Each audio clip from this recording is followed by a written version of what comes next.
cette capsule, on va résoudre l'exercice synthèse sur les vecteurs, celui du jeu le plus fort. Donc, en premier, on nous dit qu'un groupe qui est composé d'adultes et d'enfants joue au jeu du tir à la corde. Donc, mais dans cette version-là, la corde est comme, elle passe dans un anneau au centre. Donc, ce qui fait que la corde fait un angle comme ça quand on la tire de chaque part. Donc, ici, du côté gauche, on va avoir les adultes et du côté droit, on va avoir les enfants. Parce qu'on dit, les adultes, eux autres, ils se placent à leurs pieds à 1 mètre de l'ancrage, puis leurs mains sont à 1,5 mètre du sol. Et les enfants, ils sont à 0,5 mètre du sol, parce qu'ils sont plus petits, mais ils sont plus ingénieux, puis on va voir pourquoi, parce qu'ils se placent à 2 mètres, de leurs pieds à 2 mètres de l'ancrage du sol. Et là, on dit que chaque adulte soit capable de tirer avec une force de 36,05 newtons, puis chaque enfant tire avec une force de 18,56 newtons. Et là, on veut savoir si la corde ne bouge pas. Donc, les deux tirent de chaque bord de leur plus fort, mais la corde ne bouge pas. Ça veut dire que dans le fond, les forces de chaque côté vont finir par être égales. Donc, on veut savoir, il y avait combien d'adultes puis combien d'enfants qui participaient au minimum. Donc, la première étape pour faire ça, en fait, ce serait de trouver l'angle qu'il y a de chaque bord ici. Donc, je vais mettre ça en noir. Celle-là ici, je vais l'appeler θ 1. Et ça va être θ 2. Et avant ça, je vais mettre d'autres informations dans le graphique. Donc, comme ici, c'est les enfants. Et ici, ça va être les adultes. Bien, en fait, je vais avoir A et B. A et B, dans le fond, A, ça va être mon nombre d'enfants. Puis B, ça va être mon nombre d'adultes.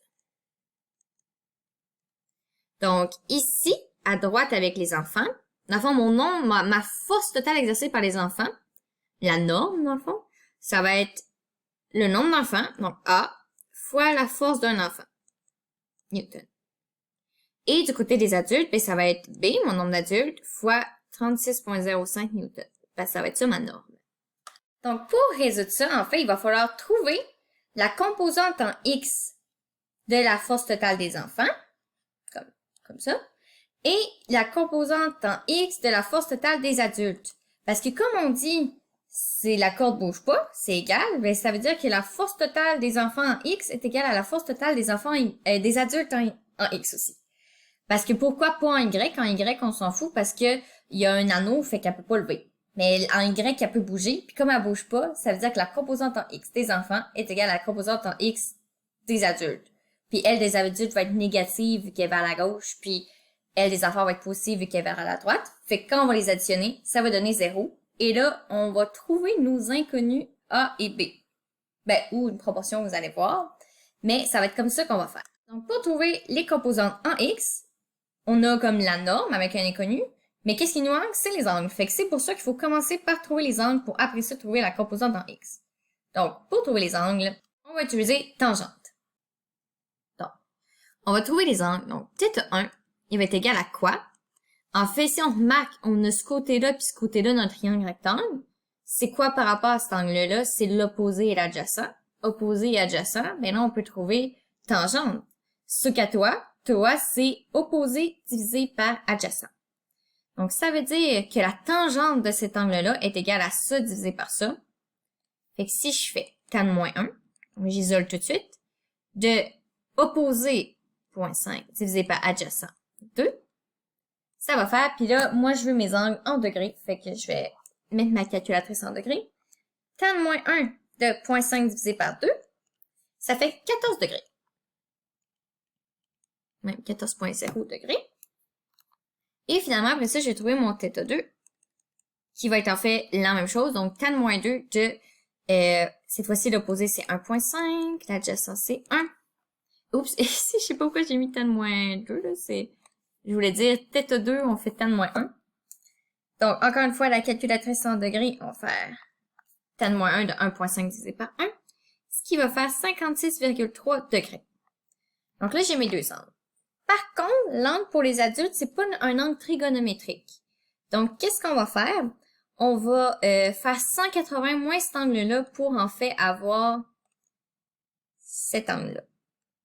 Donc, dans le fond, mon vrai θ adulte, que je vais appeler comme θ adulte, tout court, il va être égal à 180 degrés moins 56,3, ce qui fait 123,7 degrés. Donc, quand on fait nos calculs, ça va être de nos composantes. Ça va être plus simple comme ça. Donc, parlant de composantes, ben maintenant, on va pouvoir trouver les composantes. Puis la composante qui nous intéresse, c'est pas tant la composante en Y, parce que la corde, elle peut pas lever parce qu'elle est prise dans un anneau. Fait que la Y, on s'en fout. Nous autres, c'est juste les X parce que, dans le fond, dans ce jeu-là, c'est tu tires plus vers la droite ou tu tires plus vers la gauche. Donc, la composante en X, c'est quoi la formule? C'est X est égal à norme cos fois cos θ. Donc, ici, ben là, on va avoir, c'est comme si on avait deux vecteurs. Ça ici, c'est un vecteur, puis ça ici, c'est un vecteur. Donc, pour le vecteur des enfants, sa composante en X, ça va être quoi? Ça va être la norme, soit ça, fois le cosinus de θ. Donc, la norme qui était A fois 18,56. Je vais pour les enfants.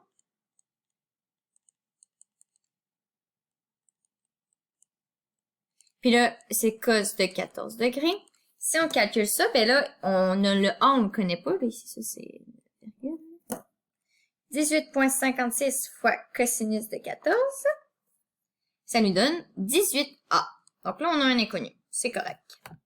Ensuite, pour les adultes, ben là, notre composante en X, ça va être égal à B fois 36,05. Ça, c'est la norme. B fois 36,05 fois cosinus, c'était de 123,7 degrés. Donc là, je vais avoir encore un inconnu en B, mais c'est pas grave pour le moment. Ça donne moins 20B. Donc c'est logique parce que les adultes, ils tirent vers la gauche. Donc c'est normal que notre composante en X soit négative. C'est l'inverse qui aurait été pas normal. Ok, donc là, comme la corde ne bouge pas, ça veut dire que la composante en X de droite est égale à la composante en X de gauche. Donc, ça veut dire que moins 20B plus 18A est égal à 0. Et là, nous, on veut savoir c'est quoi le nombre d'adultes puis le nombre d'enfants minimum pour que ça soit vrai. Donc, comment on va faire pour trouver ça? En fait, on va utiliser comme une proportion. Parce que là, on a deux inconnus puis on a juste deux inconnus. Mais vous allez voir, si maintenant je mets le B de l'autre côté, puis là, je vais faire, diviser par B, ce qui va donner en fait 18A sur B est égal à 20. Puis là, je vais diviser par 18. On a comme A sur B est égal à 20 sur 18. 20 sur 18, c'est égal à quoi? C'est égal à 19e.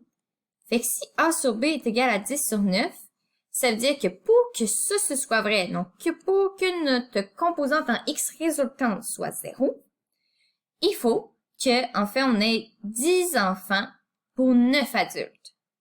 Donc, c'est ça que ça veut dire, cette proportion-là. Et on peut aussi avoir 20 enfants pour 18 adultes, mais là, on demande le nombre minimum. Donc, minimum, c'est où ce qu'on peut plus réduire parce jusqu'à temps qu'on ait plus de nombre entier. Donc, on peut pas avoir des moitiés d'enfants ou des moitiés d'adultes. Donc, ça, c'est le plus bas qu'on peut obtenir. Donc, au minimum, ils sont 10 enfants pour 9 adultes. Et voilà!